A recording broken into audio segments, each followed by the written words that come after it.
This podcast is brought to you by Paramount Plus and by Casa de la Zisa.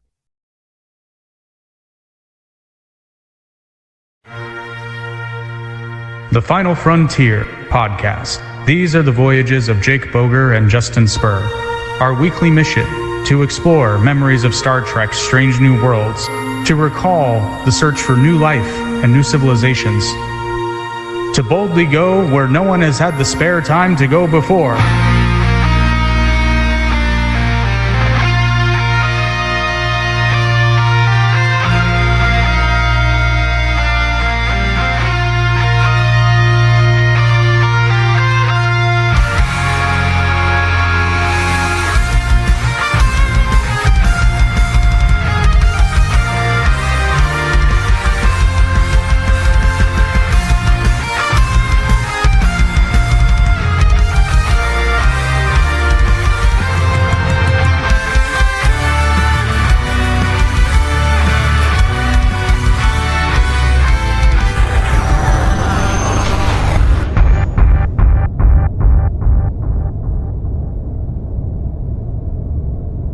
Welcome, everyone, to the Final Frontier podcast. Hopefully your phasers are set to fun because we got a good one. Yes! Oh, man, it was a multi-layered cake of lasagna. That Vulcan What onion else has did not layers? disappoint. It did not disappoint. It was dramatic. It was funny. I have jokes and references. And parts of it made you cry. Not literally, but there's a scene where I gotta say, Leonard Nimoy's holding back tears face is like Oscar worthy. There's, I mean, so much good acting in this, and we're gonna mention the acting when we get there. Oh, multiple times. So we are, of course, talking about Star Trek, the original series, Season 2, Episode 10, Journey to Babel. Fun fact, I've been pronouncing that incorrectly my entire life. That's fun. So okay. So I guess now I have follow-up questions about the pronunciation, because when I saw it, I could remember if you had told me what the pronunciation was last week. I thought it was like Tower of Babel. Like that's so when you say the actual pronunciation, you mean like real world pronunciation, or is it actually Tower of Babel? Is that the pronunciation? See, that's what I thought. I thought they were just pronouncing it weird in Star Trek, but incidentally, it's going to be you guys will know it. AI Analysis Podcast did an episode deep diving the Book of Genesis. Oh, okay, interesting. And they pronounce it Babel. Oh, interesting. Okay, so long story short, pronounce it how you want. They pronounce it Babel. You can pronounce it Babble, which I like Babble because then it lends itself to the word Babel. Like, yeah, absolutely. And I don't remember where I read it, but I do believe that is where the word comes from. So, but apparently it's Babel in Hebrew. So you can do what you will with it. But for the context of this episode, the planet they're referring to is Babel. Is it a biblical reference? Probably, but they don't really make that connection. Although it doesn't come out and say it, but there's multiple cultures meeting in one place. So I like to think of it as a biblical reference, but I think it's whatever. But on the name, I don't know anything about it other than like it gets like there's like I think you mentioned Tales of Symphonia. I think there's like a Tower of Babel reference in that game. I think.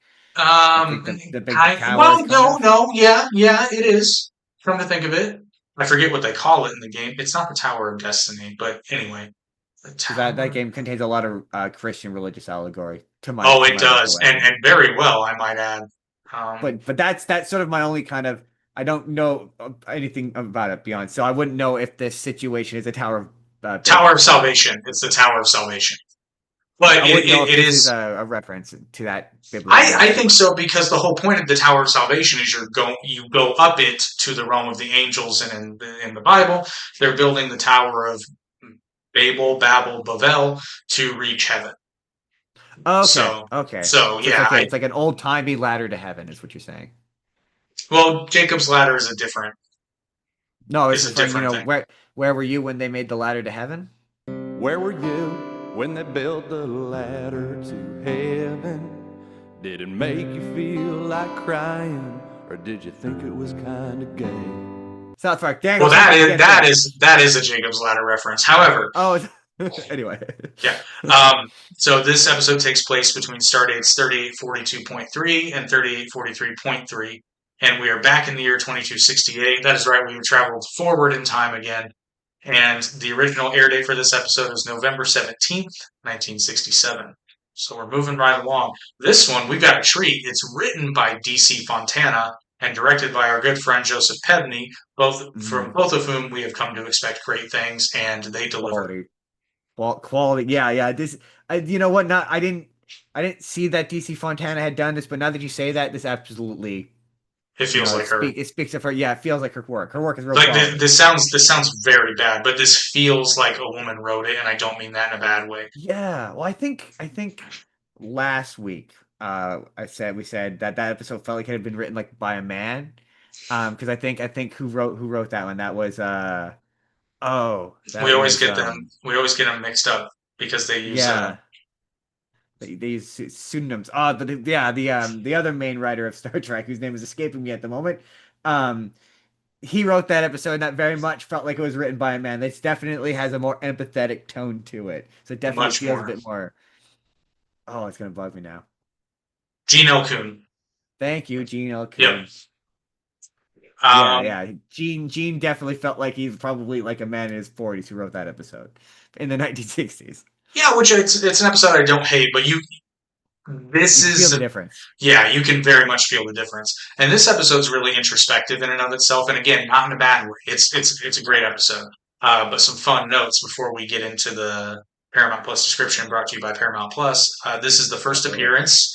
This is the first appearance of Spock's parents. This episode also introduces the Andorians and Tellarites. Later episodes and later series will establish that Terrans, humans, Vulcans, Andorians, and Tellarites are the 4 founding members of the United Federation of Planets. There are some wonderful episodes at the end of Star Trek Enterprise that show the genesis of it happening. One of the Tellarite ships was hit. An Andorian warship rescued the crew. So, it's still out there. As you said, a common threat. I believe we have more to discuss than trade disputes.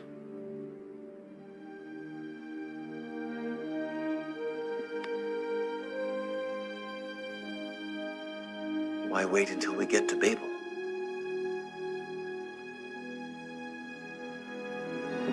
You get a brief moment of the Federation actually being founded, but the alliance that would spawn the Federation, you get to see that happen, and it's very, very fun. And D.C. Fontana had become curious about past references to Spock's background and was inspired to more fully flesh them out. In particular, Fontana was inspired by information Spock had revealed about his parents in the episode This Side of Paradise. She also had felt such an episode would be interesting and a way to reflect issues relating to the generation gap that was taking place at the time in the 1960s. That, quite honestly, makes a lot of sense now that you say that.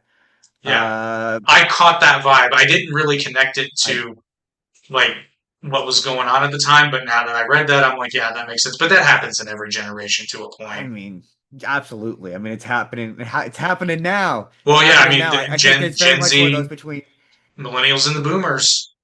It's like, Gen Z and millennials and the boomers. Yeah. Well, yeah, but I mean, we're just like, well, I can convert a Word document to a PDF. And I can also write in cursive, you little I can read a manual clock. Ha! Touche. But I can also program a digital one.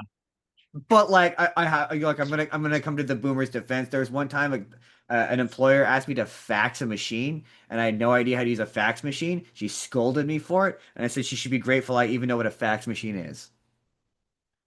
I mean, I can use a fax machine, but I'm an elder millennial, so. I'm a mid millennial. I know what dial-up was.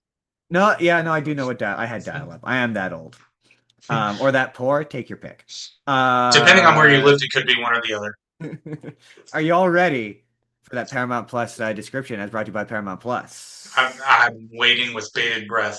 Well, number one, we kind of already addressed this. The Tower of Babel, is this a reference to that? As I'm not really familiar with it. And I did I already ask that? Yes, I did. And then just the description described political tension aboard the Enterprise. Might this be one of the Enterprise's classic moral dilemmas? And not really. Kind of, Not not not really. the Not for the whole politics. ship. Yeah, but the politics in this episode actually don't make any sense. Don't worry.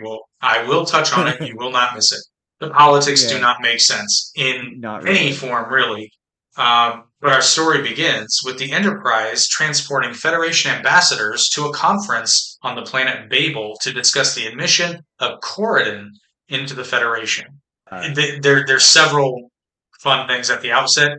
Bones alludes to not knowing how much longer he can do the job, which is hilarious because he will appear as an admiral in Star Trek: The Next Generation, their pilot episode, Encounter at Farpoint, as a special rank because he stayed in so long, a bridge admiral. If you got some reason you want my atoms scattered all over space, boy. No, sir.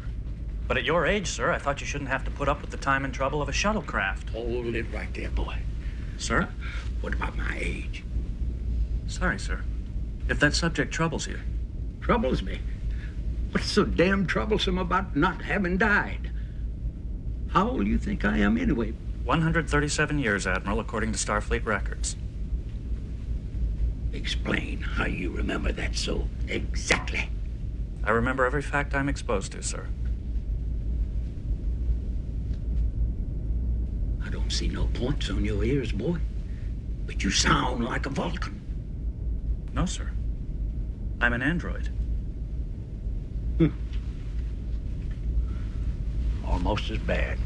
I was just when he said, this feels like it feels like his neck is in a vice. I think he says, I feel like my neck is in a vice. Did he mean like it feels like my neck is in a noose? Because No, I've heard the expression. I've heard the expression "neck in a vice." Okay, because yeah, I think it's because it's like you can't really move it independent. So like if you want to turn, it's so tight you have to like move your okay. whole. Okay, Maybe. that's fair. That's fair. And then Kirk, just the look that Kirk has when he's in his little dress uniform is, the difference between me and you. I make this look good. And then I thought I realized this at the end of the episode that this was wrong, but I went, is this the first episode of the Vulcan salute? Because I love the little bit where McCoy can't do the Vulcan salute, and I was like, no, because the Vulcans have already appeared, so I don't think this is the first appearance of that. But that led me to ask, can DeForest Kelley do the Vulcan salute? I think he can. I think that was fake, but I do want to correct myself before you. So somebody's going to delete a comment here. It's not Bridge Admiral, it's Branch Admiral. Gotcha. He would go on to lead the Starfleet Medical Corps, though, in that position. Which, I'm not going to lie, I feel like I would be in good hands if Dr. McCoy was leading the Starfleet Medical Corps. I mean, I would as well. I mean, if you want anyone to be in charge of the Starfleet Medical Corps, it's Dr. Bones McCoy. Dr. Bones McCoy. Also, sounds like a terrible sitcom. It really does. It really does. I didn't know what Spock's parents looked like or who they were. That's very important to remember here in the scene that's coming up. Because so this was like a legitimate surprise to you. Well, no, because I watch television, but yes. So when they show up, it's just immediately obvious that that's Spock's parents because they're giving each other side eye the entire time. Which, hey, like shout out to the acting because it was like very much like a very awkward like those are my parents. Oh my god, oh my god, oh my god kind of moment. But before we leave Dr. McCoy, to be fair, McCoy technically had retired before the events of Star Trek: The Motion Picture. But then Admiral Kirk ordered his commission reactivated, and then I guess he just decided to stay. Well, for a man who swore he'd never return to the Starfleet. Just a moment, Captain, sir. I'll explain what happened.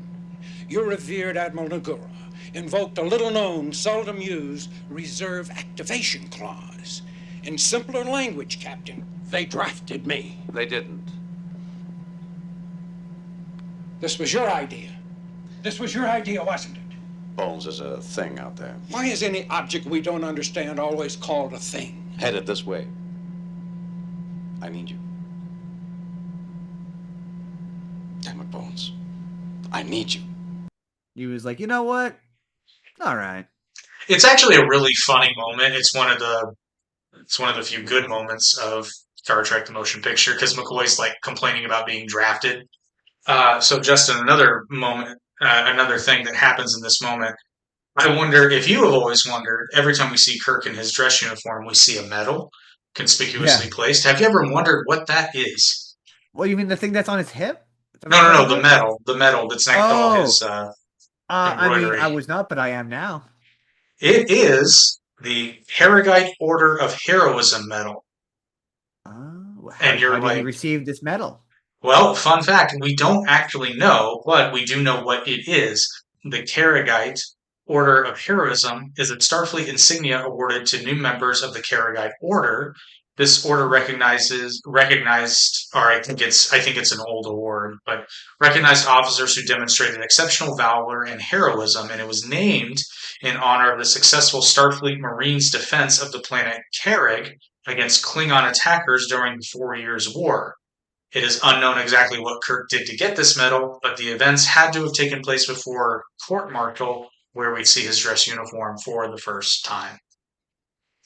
Ah, interesting. Interesting. Because he has a medal and the other officers don't. Now they all have decorum and Yeah. awards, but he's got the I medal. assumed it was because he was captain. No, he's got special.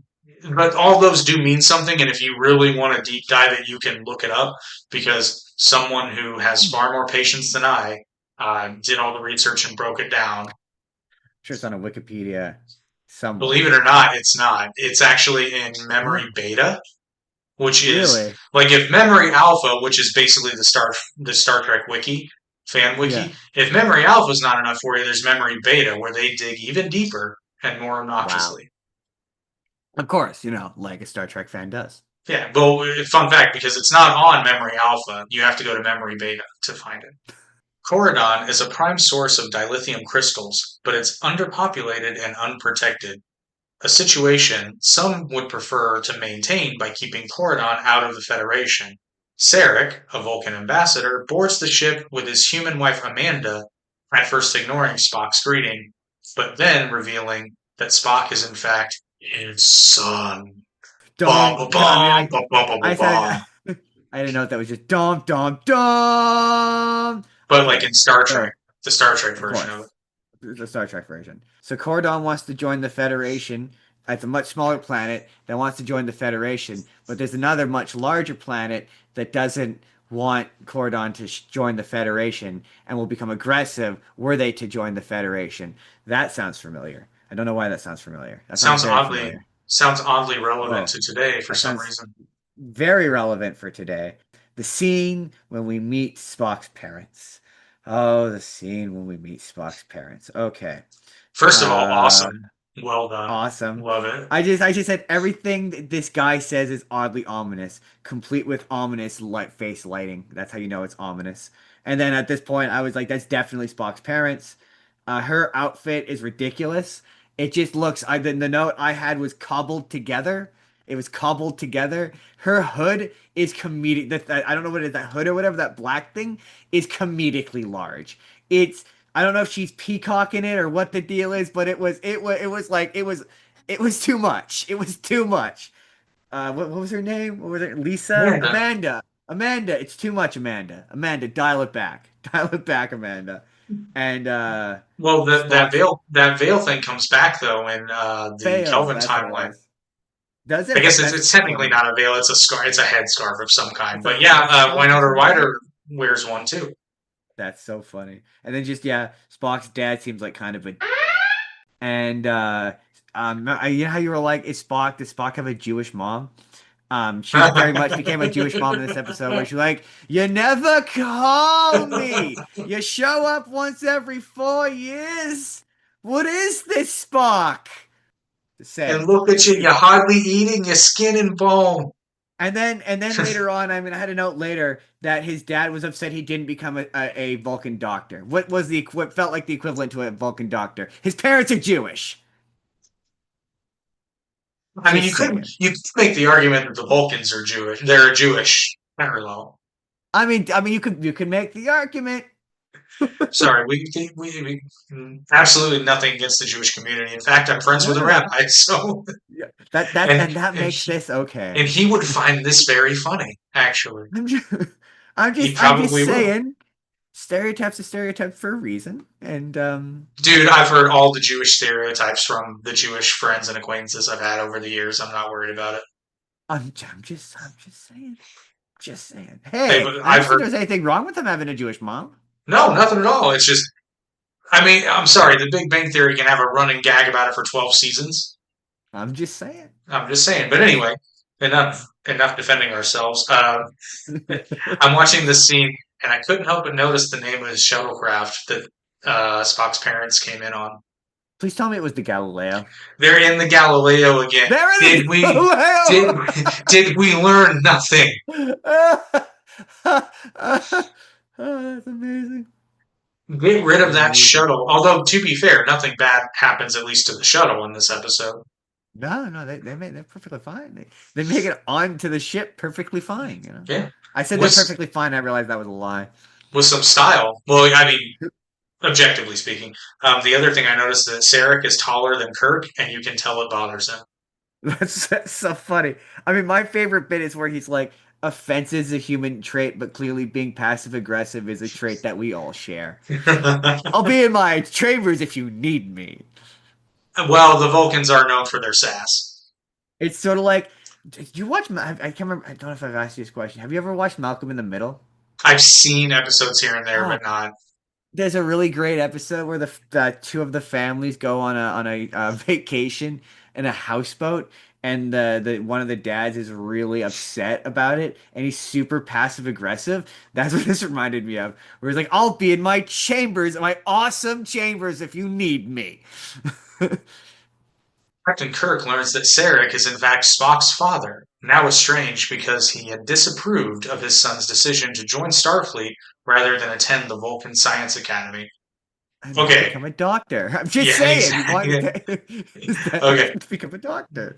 Well, but this is funny because we actually this wasn't in the script, but in the original script, Sarek was an engineer before he became a diplomat. So I think that was supposed to allude to that generational difference where like the older generation expected their child to follow in their footsteps. There's actually a really good, I forget the episode. There's an episode of that 70s show that does this really well where Red is like really writing Eric, and then Eric's like, you know what, I think you're, yeah, you know, I mean, I'm sure that you argued with your dad about all this too. And then Red said, oh yeah, my old man and I argued all the time. He wanted something for me that I didn't want. And then Eric's like, so why do you, you know, do it? And then Red's like, because my dad was wrong and I'm not. That's funny. Sorry, I just one more question about Amanda and her outfit. Was her hair a wig? It looked like a bad wig. That I do not know. It was either really it just was very 1960s and looked like a wig. Like a beehive, bouvant or whatever. Bouvant, excellent word. I just have a couple of rapid fire notes when it comes to Spock's parents and this scene. There's an awful lot of emotion in this room, and it's all coming from the Vulcans. Yep, absolutely. Yep. Now, Sarek, if you haven't figured it out already, should look very familiar to you, as the actor who plays him, Mark Leonard, also played the Romulan commander in the episode Balance of Terror, and they look the same with a little bit more gray. I was going to say, he did look similar to me. I do recognize him. For 2 weeks after this episode aired, Mark Leonard received more fan mail than Leonard Nimoy. Oh, I mean, to be fair, who doesn't love an older Vulcan gentleman? Just saying. A silver... Hang on. What's the thing called? A silver Selah? You just gotta, it's like a silver fox, but you gotta watch the fangs. Gotta watch those fangs. Mark Leonard had also been a potential candidate for the recasting of Spock if Leonard Nimoy ever quit the series. Oh, interesting. That would have been interesting. And FYI, the weird finger thing that they do was Leonard Nimoy's idea. A rare miss, because that was weird. Especially when he's like, wife, attend. I'm like, that's She identifies as my wife. Jane Wyatt, who plays Amanda, was not familiar with the series and had assumed it was a comedy after reading the script. Interesting. That makes a lot of sense. Yeah, but on her first day of work, she saw the cast and crew took the show very seriously and adjusted her performance accordingly. Jane would also play Spock's mother one more time in Star Trek IV, The Voyage Home, which I didn't realize they got the same actress, so kudos to them. Yeah, good on them. In the Star Trek The Animated Series episode Yesteryear, to save cost, Majel Barrett voices the role. Mark Leonard, however, reprises the role of Sarek in the animated series and again in the film Star Trek III, The Search for Spock, Star Trek IV, The Voyage Home, and Star Trek VI, The Undiscovered Country, as well as Star Trek The Next Generation episodes Sarek and Unification. So clearly, he liked this role very much. I was just going to say, she comes back a lot. No, he. That's Sarek. Sarek. I thought that was the wife. Yeah, Jane only comes back one more time. Well, I mean, hey, good on them for he becomes a recurring character. He very much does. During the reception, I'm sorry, did you have any other notes on this scene before we continue? No, that is it. We're jumping right into the aliens. During a reception for the passengers, the Tellarite ambassador, Gav, demands to know Sarek's position on Corridon. Pushed for a response, Sarek refers to the need to protect Corridon from unauthorized mining operations, to which Tellarite ships have been involved, allegedly. They've allegedly been involved. Allegedly. And hey, they were looking for the dilithium weapons of mass destruction. I mean, this is not relevant to any possible time. Well, no, it was in this case, it was all about those mineral rights. Wink. Eyebrow raise. It's like that Family Guy moment. It's like, wait a minute, are you saying we need to find some uranium? I'm afraid so. But where do we find uranium in World War II Europe? There's only one place, at the top secret atomic research facility, in Berlin. Wait a minute, Germany's building weapons of mass destruction? Well, why doesn't America go in there and kick their asses? I don't know. Maybe because they don't have any oil? Oh, clap, clap, clap, clap, clap. Gav takes offense at the allegation, and the confrontation briefly becomes physical before Kirk intervenes, warning all parties to keep order on the ship. First of all, Gav, I know you ended up dead anyway, but if that had escalated, Sarek would have killed you.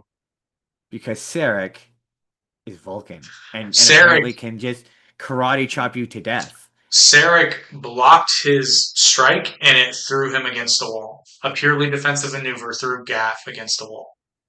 I'm just saying. Don't mess with those Vulcans. Don't mess with those Vulcans. Unless you're Kirk.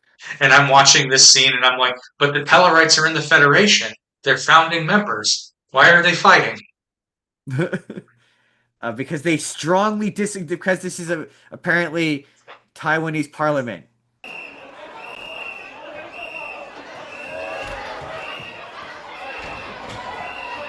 It seems oddly relevant.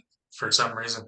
What? For some reason. Actor John Wheeler, who plays Gav, had so much trouble seeing through the prosthetics over his eyes that he was forced to raise his head to see his castmates. This added to the early mythos that all Tellarites were arrogant, as well as belligerent and aggressive, because he always had to do this to see. Interesting.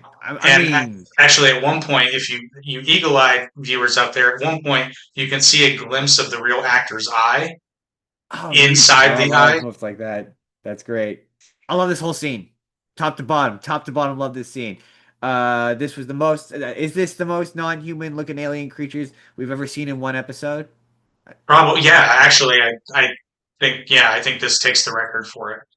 Because I don't think we've seen a ton of non-human aliens at this point. Not really. Not a ton. Especially if you limit that to corporeal beings, because energy beings are kind of easy, but they tend to end up just looking like humans. But let's see, we've had the Gorn, we've had the Horta, but those were both one-offs. Yeah. Klingons are humanoids, so they're human looking. They're just blackface. Yeah. You got the not the bad Vulcans whose names are escaping me. The Romulans.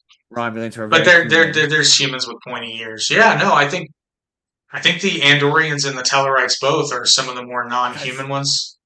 they're very makeup heavy, and I was impressed by the makeup. The Teldorans, those are the ones that don't look like the Andalites. No, the Andorians or the Tellarites. Andorians. Okay, Yeah. the Andorians, yeah. So the other ones, the ones who look like the butt face guy from Star Wars.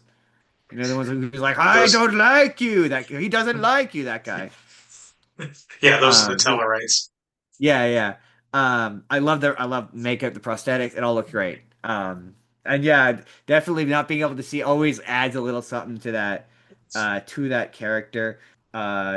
We're at the point where McCoy finds out that Spock had a teddy bear. That's my next note. Yes, which is DeForest Kelly's little grin. I just said he's just a little too delighted. He's like just a little too happy to be finding out this information. But it was kind of like, and I have a wonderful opportunity here to share some blackmail on a friend. It's not real blackmail, but it's fun blackmail. It was my same reaction when I found old videos of our friend Virus performing from way back in 2004. But those videos are delightful. Oh, frosted tips and all.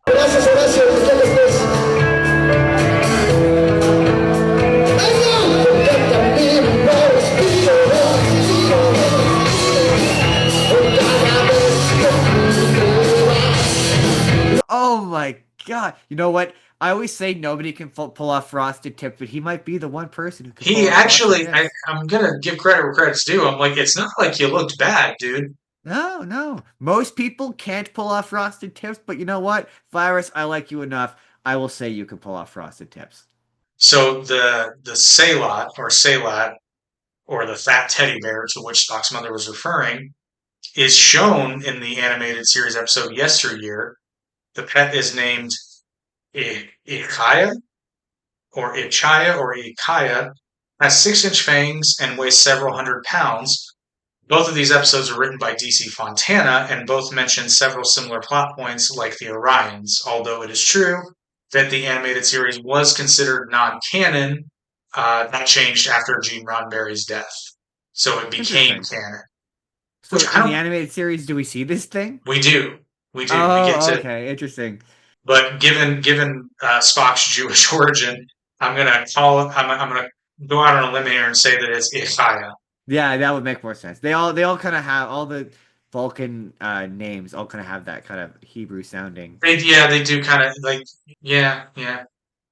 Justin, it is now time to tell everyone about the greatest, most mountainous, most paramountiest streaming service out there, which may or may not be buying Warner Brothers. I don't know. We're not going to talk about that right now. We're not going to talk about. We're going to show a trailer, I assume, for content that you can watch on the. Well, we are Plus. We are shouting out Star Trek, Starfleet Academy still because it's a new Trek series. So if you'd missed it before, here it is again. But we also want to let everybody know, students, you can get Paramount Plus for 50% off. Just use the link in the description and enjoy Star Trek, Starfleet Academy. Starfleet Academy. See, it works because they're students. That's what you call an ad spot because it makes it relevant to the viewers. It's like, oh, I'm a student, and this is a show about students. I mean, it's a little Harry Potter, but like I mean, you know, it's. I can't wait. Hey, Paramount doesn't own that yet. Are we not in the ad spot yet? Are we still in the ad spot? No, we're in the ad spot. But... Okay.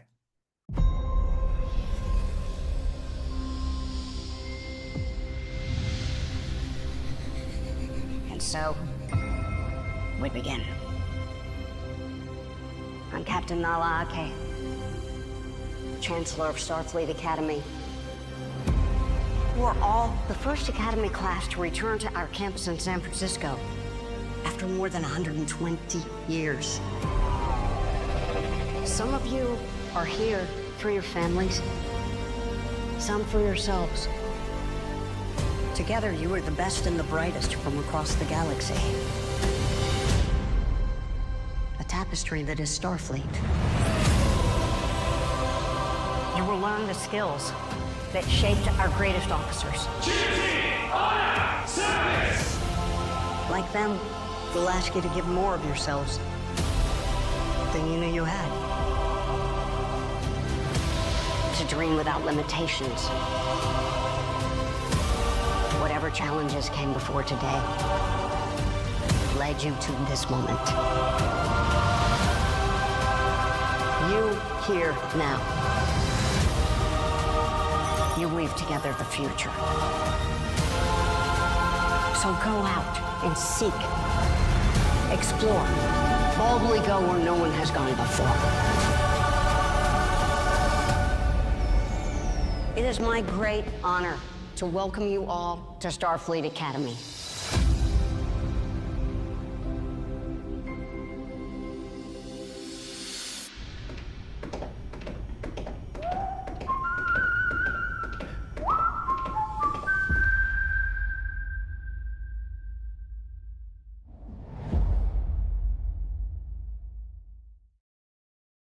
Meanwhile, Uhura has detected an encoded transmission beam from Enterprise to a fast-moving vessel at the extreme edge of sensor range.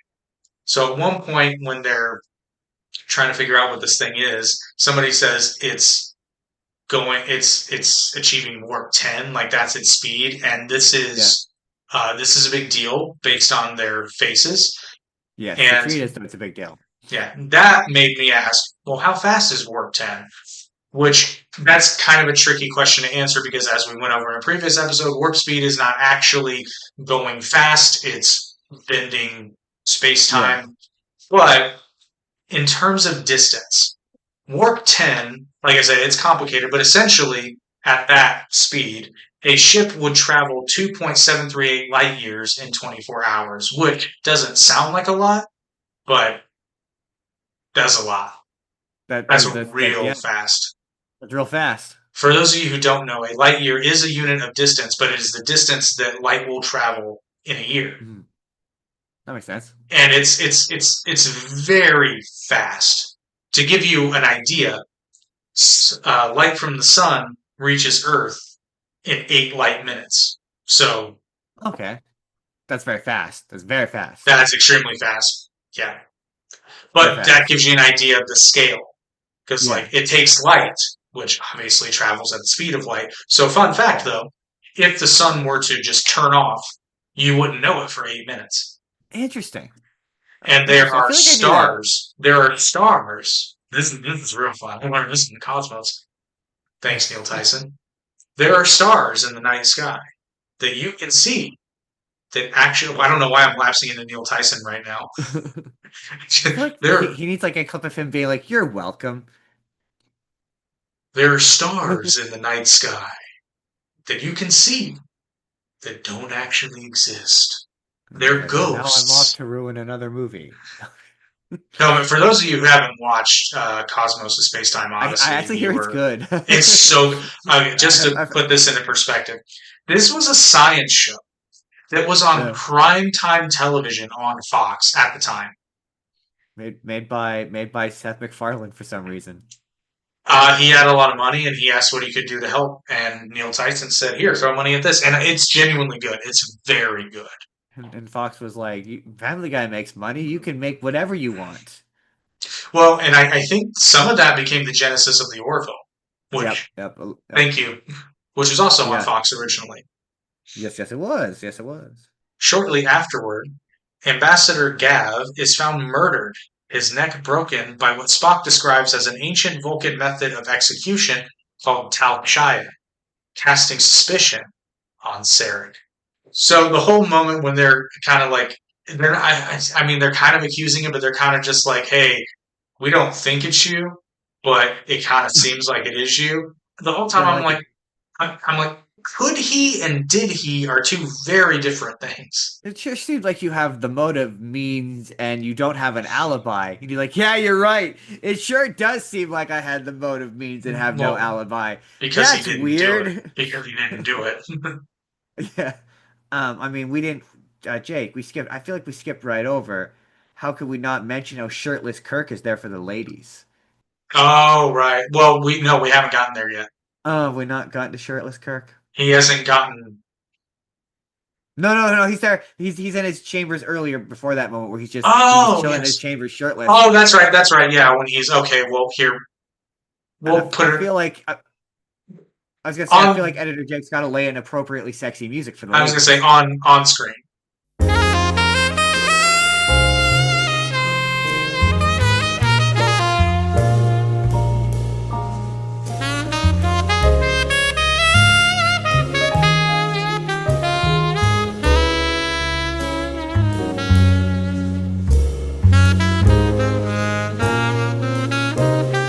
There we go. That's for the ladies. And it's a real whodunit. Whodunit. My note actually says murder and a mystery. I love this episode. Right. And then, well, we haven't talked about what's going on with Spock's dad, right? Yet. Not yet. No, but this is the scene.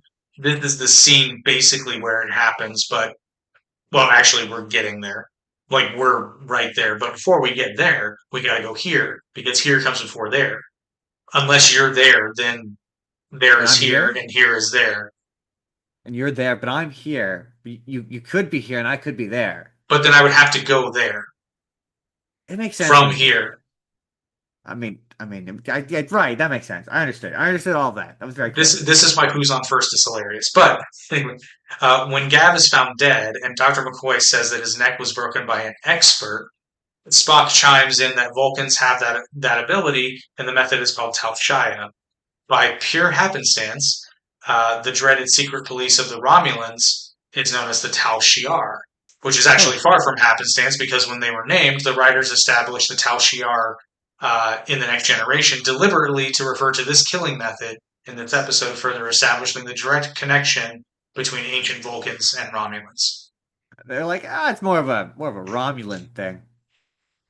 Well, not yet, but it will be. I did when they said Tal Shiar, I'm like Tal Shiar because I know what that is, but Tal Shiar. So for those of you who might be confused, Tal Shiar is basic. Which, if you don't know what the Tal Shiar is, you're not going to know what Section 31 is. But okay, Tal Shiar is like the KGB.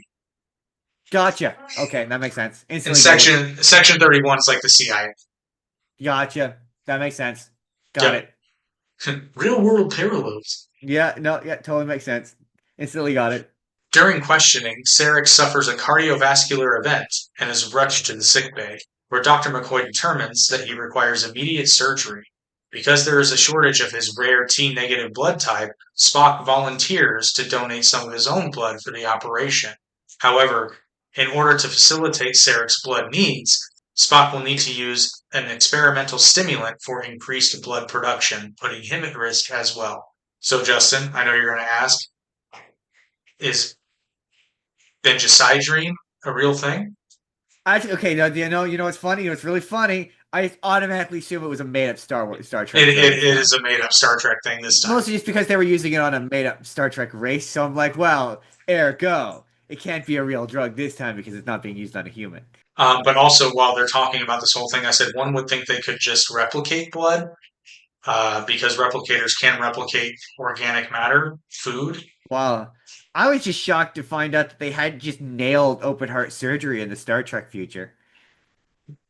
Like the fact that Bones is like, yeah, we're not so good at the open heart surgery. I was like, really, you have to do open heart surgery still? It's because grow a new heart.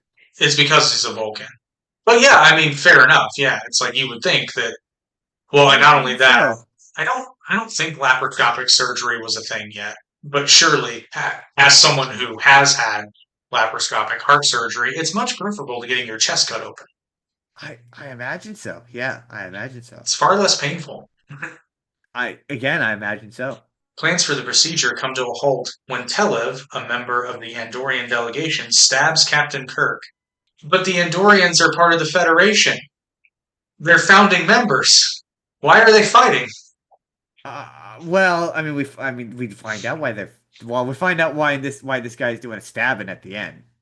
Well, I know, but I'm talking about this moment right now when it just randomly cuts to Kirk and some Andorian dude fighting. I'm like, what? Yeah. You're like, wait, what's happening?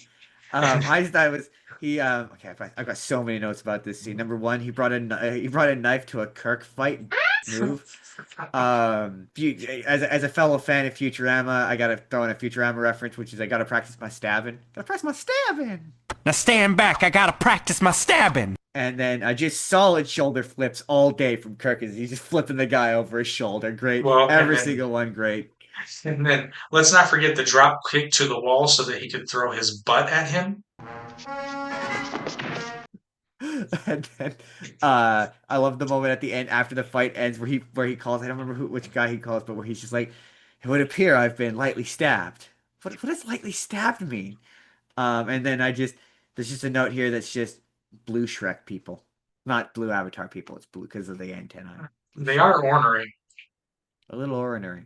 Not Scottish though. I'm Scottish.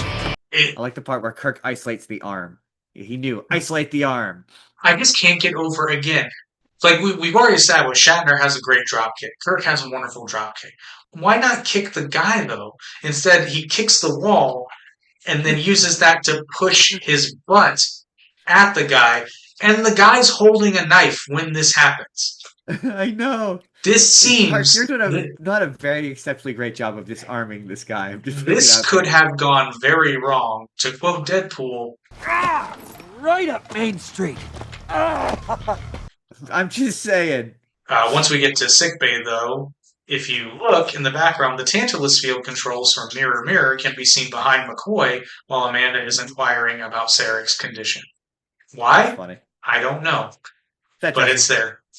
There you go. Set dressing. Hey, this looks quasi-futuristic. Throw it in.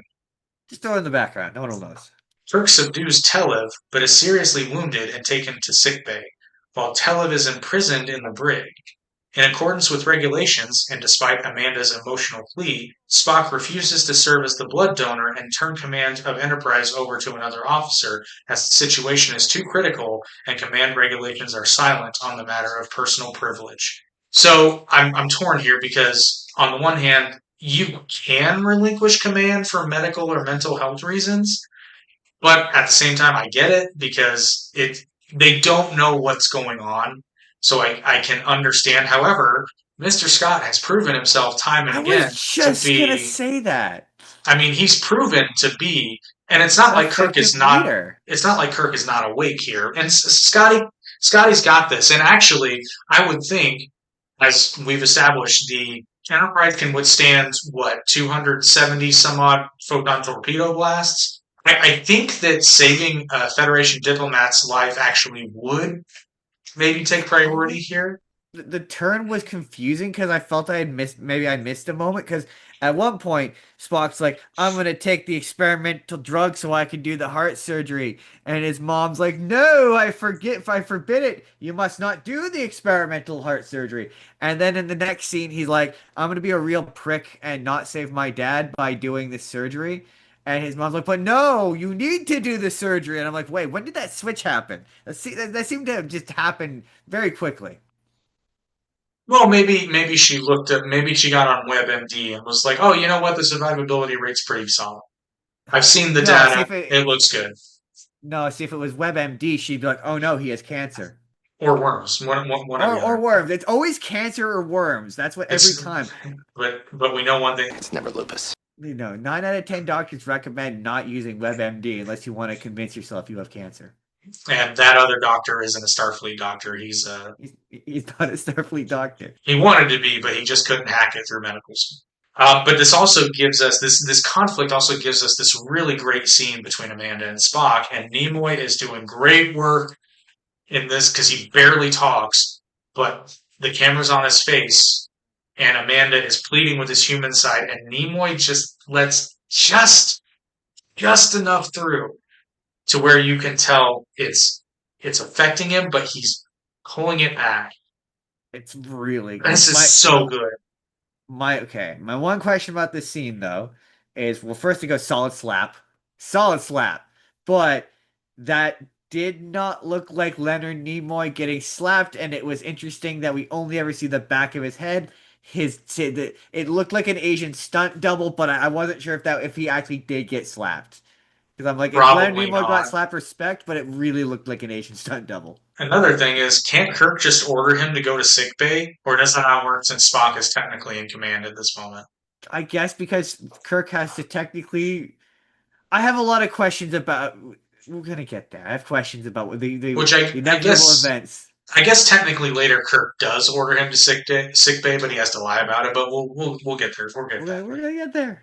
Hearing of Spock's refusal to relinquish command and having recovered sufficiently to be able to walk, Kirk returns to the bridge to relieve Spock and order him to sickbay. Oh no, we're there right now. Intending to turn command over to Mr. Scott and then hide out in his quarters until the operation is completed.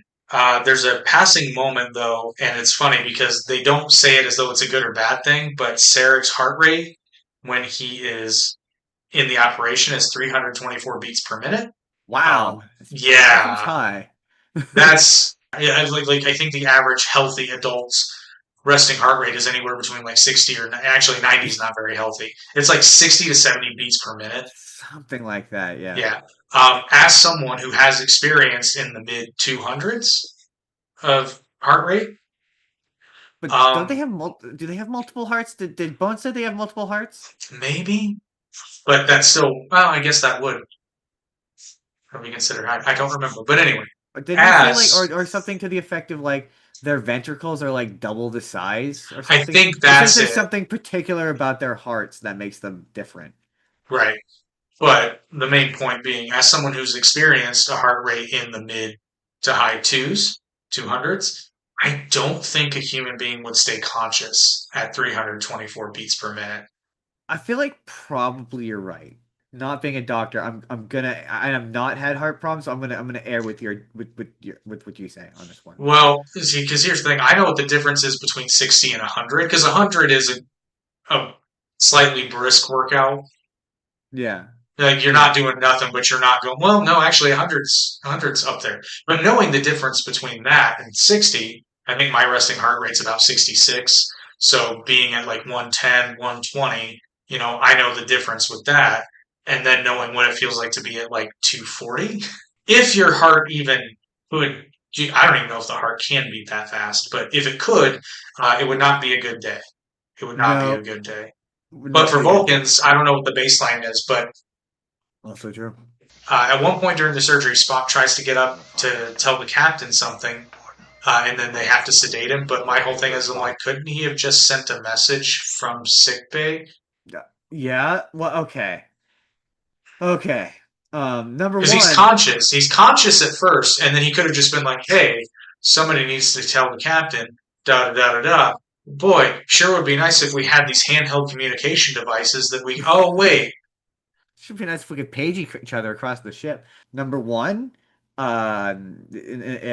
solid use of the word patricide. I haven't finished the last episode of Part of Your Broadway World podcast. Solid use of the word patricide. There's a reference for people. I don't know if that made that into that episode. Kirk's plan feels highly unethical. It did, actually. Just so you know, it did. That's funny. Yeah, Kirk's plan feels highly unethical. Why? I just lying to Spock into getting him into surgery or tricking him into consent to a surgery that could be life-threatening. Well, he already consented to the surgery. The issue is that he doesn't want to relinquish command. And by the way, kudos on your framing this episode, because at 2 points during this, it's looked like you were leaning on your counter, and right now it looks like you're leaning on the rail. I love it. Excellent. Nailing the framing. And then I of course in our mini Star Trek universe, I have a new show and medical drama. Oh, just sickbay. Just sickbay. You call it sickbay, and I wasn't sure which medical drama show it would be. I've only ever watched two, and that's Chicago MD. I think it's Chicago MD and The Good Doctor. So it's got to be one of those. Or it could be Scrubs. Ooh, Scrubs is a solid one. I forgot about Scrubs. I've never watched it. They already have the color coding system too. This is true. Or Grey's Anatomy. There's another one. It's gotta be like I'm just like highly dramatized is my point, because it can match the tone of what that new school one looked like. There you go. Yeah, it's super serious all the time. Because I watched that trailer and several times I went, really, that actor? No, every episode ends with Bones. Giamatti, really? Yeah, I thought the same thing. But every episode ends with Bones just pouring some Sorium brandy into his mug and just. I'm just saying it could go right along with our Bones spinoff. Two shows is too much for DeForest Kelly. Oh, yeah, that's true. I mean, we can for the medical drama, we can recast him as someone slick, young, and sexy. Well, they have the Doctor who is in Star Trek: Strange New Worlds. I just don't know his name. Is he slick, young, and sexy? No, he's old. He's no. No, I'm not no, going to say he's no. not sexy, but he's not. I don't think he's supposed to be slick and young. He's not slick or young. Oh, he's not meeting two of the three criteria. Well, funnily enough, I actually recognize him from the Roots remake they did back in 2016. He plays. Oh, no, I'm sorry. Is it? Hang on. No, is it? Where do I see Here's him my before? pitch. While you think of it, here's my pitch. Alden Ehrenreich, the guy who played Han Solo in that one movie that nobody watched. As a Young Bones? Yeah, Young Bones. I can see it. I'm just saying, he did Harrison Ford all right. He could do DeForest Yes, Kelly. yes, it was Roots. He plays Kunta Kinte's father, which, fun parallel, LeVar Burton played Kunta Kinte in the original Roots and would go on to play Geordi LaFord in Star Trek The Next Generation. 6 Degrees of Kevin Bacon. I was going to say six Degrees of Star Trek. 6 Degrees of Kevin Bacon is funnier. I mean, it is. It is. I can't take that away. When Uhura picks up another encoder transmission from inside the Enterprise and traces the source to the brig, Kirk decides to stay on the bridge. When Telev is searched, it is discovered that one of his antennae is fake and conceals a small transceiver. That Andorian isn't an Andorian at all. Okay. The scene with the surgery. I said it's honestly kind of a tense scene. Solid. Shatner's acting as a man who has been lightly stabbed is good, solid. And then I've never, because I will say that expression is very familiar. I've never been stabbed before, but I have been in intense pain and had to. Yeah. Oh, absolutely. Yeah, it's not a similar kind of pain, but I got hit by a car, so like, and not to say it's like comparable, but like I recognize the expression, and the guy when they discover where he's been genetically altered, um, he's a Transdorian. You know how long it took me to come up with that? I am disgustingly proud of it. Like I should be. I know I shouldn't be, but I am, and I don't care who judges me for it. The unidentified vessel closes in and attacks, moving too quickly for Enterprise to lock on with phasers. The ship takes several hits from the attacking vessel. McCoy, at the same time, begins the operation on Sarek, who is receiving blood directly from Spock. The tension in this episode just keeps building and building and building and building and building in the best way. And this is, because the ship's rocking, they're losing power, and, so good. Again, it's all the drama. It's all the drama. Like I say, like a solid house. Hey, there's another good one. Like a solid end of a medical drama episode paired with the action of like a science, and it all comes together beautifully. Mwah, chef's kiss. Excellent. I think House would actually be a good sort of parallel to that because Bones, being in deep space, would have to come across a lot of weird stuff. Right? So I feel like it'd be like how do we figure this out? It's like, I don't know, Jim. It might be radioactive. It could be bacterial. I don't know. Well, damn it, Bones, you got to figure it out. I need you to explain to me, why did they bring the prisoner to the bridge to stand there and watch Kirk? Like, it just kind of seemed like they brought him to the bridge so Kirk could slam dunk in his face and go boom shakalaka. Like that's just kind of what it seemed like. Presumably he wanted to be able to ask him questions, but as if this guy's going to talk. So I think it was gloating. It's just a little bit. Kirk orders Telev brought to the bridge and questions him about himself and the attacking ship. Telev is unresponsive. Kirk decides on a ruse, shutting down internal power to make Enterprise appear crippled. The attacker approaches and drops to sublight speed, and Enterprise damages it with the surprise phaser attack. The disabled ship self-destructs. Telev reveals that both he and the chip were on a suicide mission. He then collapses and dies from a delayed action poison. I do love his delivery on it appears I miscalculated. Yeah, that's solid. I mean, I like that. Again, solid makeup. I just like that character generally.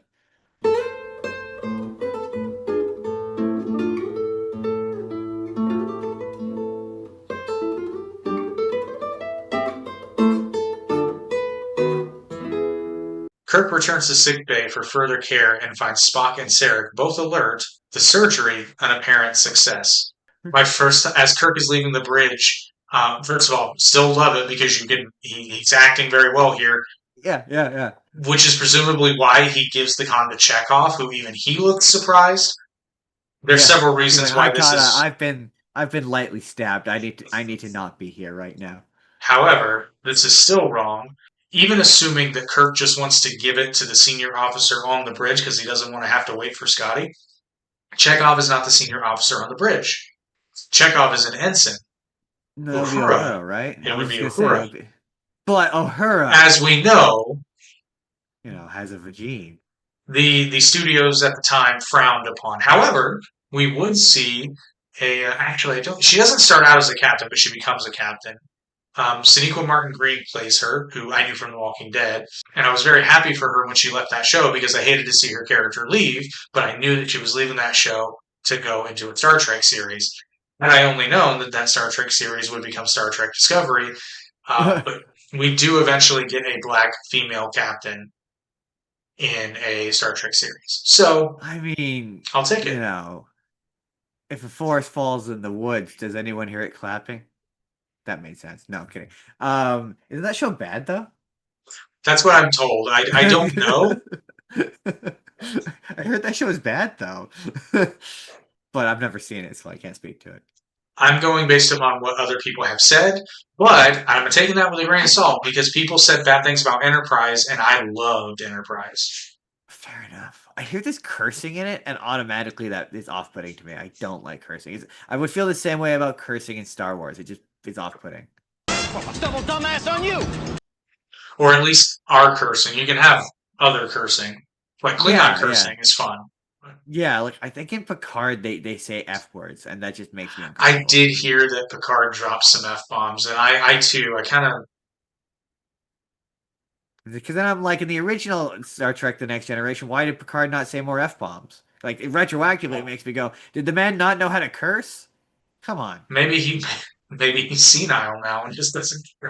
I mean, yeah, that's fair. That's fair. We all have that. We all have that grandparent. Plus, I feel like if any character in TNG was going to drop random F bombs, it'd be Data after learning it. That is also valid. Yes, I would have bought that too. Yeah. Well, actually, Spock has a moment like that in Star Trek IV: The Voyage Home when he discovers colorful metaphors. Your use of language has altered since our arrival. It is currently laced with, shall I say, more colorful metaphors. Double dumbass on you, and so forth. You mean the profanity? Yes. That's simply the way they talk here. Spock, where the hell's the power you promised me? 1 damn minute, Admiral. That's funny. Like I said, you're going to love Star Trek IV. I'm excited. Spock speculates that Telev and the attacking ship were of Orion origin, and the speed and power of the latter were consistent with a suicide mission, with all energy dedicated to attack. Telev's mission aboard the Enterprise, Kirk and Spock presume, was to sow distrust among the Federation members and weaken Enterprise prior to the attack. In support of this theory is the fact that Orion has been raiding Corridon and would profit by selling dilithium to both sides in a war. Amanda asks Sarek to thank Spock for saving his life, but Sarek shrugs and says that it was only logical. Amanda expresses anger at this harping on logic, and Spock, noting his mother's exasperation, asks Sarek why he married her. Sarek simply replies, "At the time, it seemed the logical thing to do."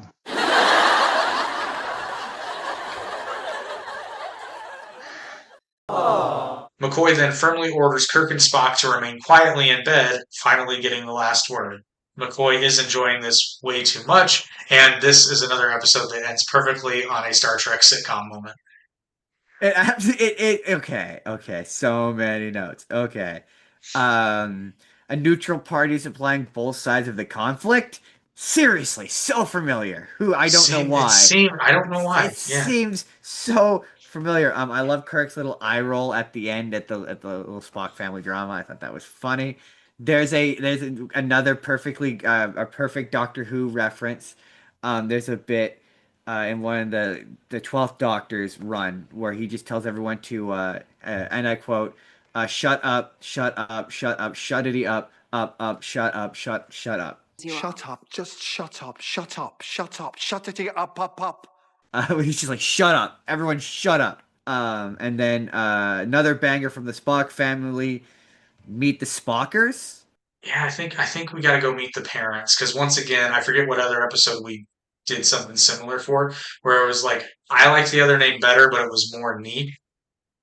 This is fair. This is fair. This is again. I wasn't confident. I wasn't confident. I'm not as confident as I was in Transdorian. Transdorian. I'm not gonna lie to you. Also, it's really funny. I never remember what I guess until I guess in the end of the episode for the previous episode. Whenever I watch it, and then I'm always like, you know what?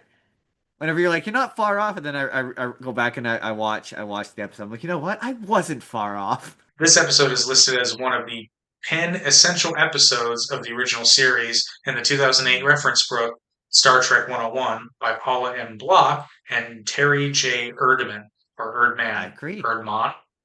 I agree. Just for no other reason, this and Amok Time give so much information about the Vulcans. Those two Yeah. are certainly on that list, and Yeah, they're necessary viewing.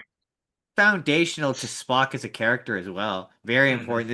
This sort of cements like as much as if you would consider like those details of Spock were like sand, this really like cements them up where they become firm. This firms it up. Yeah, so absolutely. Yeah. I really like this episode. I had a good time watching it. So good. It's just, man, it's just the past few weeks have just been kind of like, I don't want to say slop. That feels mean, but it's just been like a lot of like, oh, this isn't super great. Oh, this is super great. So it was nice to get like a solid banger, like just a solid, like confident banger. Well, of course, it's a Spock episode. Spock episodes are always bangers. Well, and DC Fontana as well. Well, the Galileo 7, but it was funny. I'll give him that. It was funny. Not a banger episode, but it ended up being very funny. And Spock's Bad No Good Day. I mean, that was pretty funny as well. I don't know that I would call that a Spock episode, though. This is fair. That is fair. But most Spock episodes are bangers. But our red shirt death tally remains at 15. I thought for sure we were gonna see one. There's several. There was a gaggle of them. Also, I thought it was funny that the red shirts don't get dress uniforms. I thought that was really funny. That may be because they're not officers. Actually, I didn't see their ranks, but and we never actually do. We see? No, we don't see Scotty in this episode. No, he is not in this episode. Like a Scotty does, but he's a. I think his rank is commander, but I think we've seen him with lieutenant commander stripes, but he would be a commander, I believe. Would they be like what the Spock and McCoy and Kirk like, the same coloration, so he'd have red ones? He'd have a red one. Yes, we do see Scotty's. Actually, we've seen it. He wore it in Spaceseed. Oh yeah, totally. Yeah. You're right. You're totally right. Yeah. When we saw the gaggle of red shirts at the beginning, I thought for sure, and we saw that guy who was practicing his stabbing, I thought for sure we were gonna see at least one bite it. Yeah. I did too, but no red shirt blood was spilled this day. No. Alas. Alas. Well, join us next week when we look at the episode Friday's Child, Justin, as per tradition. Would you like to take a stab at what we will see in next week's episode? Friday's Child. Well, with a name like Friday's Child, I'm gonna guess it's probably about a woman named Friday. And she has a child, and that child bears some significance or importance to Kirk because it's his son. Now, see, you were real close, and then you. Now, I don't remember if her name is Friday, but yes, it does have to do with a mother and child. But the circumstances under which we meet them are, shall we say, tense. I needed to connect it to the Enterprise and a Jerry Springer, Jerry, you are the father moment. That felt like peak drama. It writes itself. We're still in the 1960s, Justin. Oh right, I always forget about that. We're not in the 90s yet.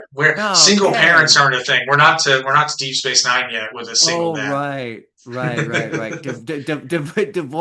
Divorce doesn't happen, right? Well, technically, Benjamin Sisko's a widower, but.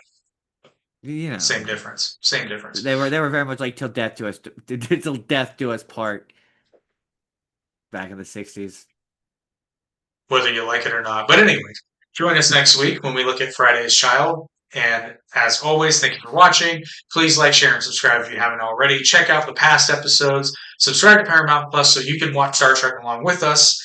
And, well, you can comment in the live chat. We record these because we edit them, but you can still participate in the live chat, and we can't see it. Or leave us some comments.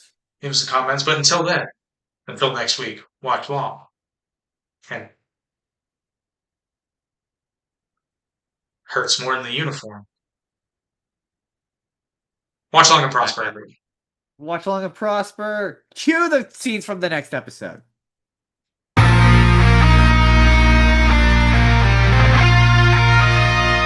Seems like we can solve a lot more problems by using like quartz or something. Wow. Spock is capable of some silent judgment. That is the most silentest of judgment I've ever seen. See, this is the whole not Klingon behavior I'm talking about. He's real weaselly.